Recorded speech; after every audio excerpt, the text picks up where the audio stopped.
ताज़ा तरीन वीडियोस के लिए चैनल को सब्सक्राइब करके बेल आइकन और ऑल नोटिफिकेशन पर क्लिक करें ताकि आपको मिले हर अपडेट सबसे पहले।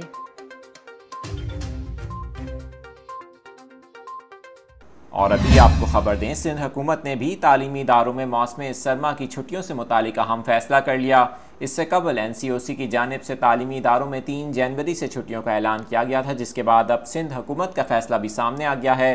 आपको बताएं, सिंध हुकूमत ने 9 दिसंबर के फैसले को बरकरार रखा है, जिसके तहत कराची समेत सूबे भर में 20 दिसंबर से तालीमी इदारे बंद होंगे, जबकि 20 दिसंबर से लेकर 3 जनवरी तक तमाम तालीमी इदारे बंद रहेंगे और 3 जनवरी से स्कूल्स में तदरीसी अमल बहाल हो जाएगा।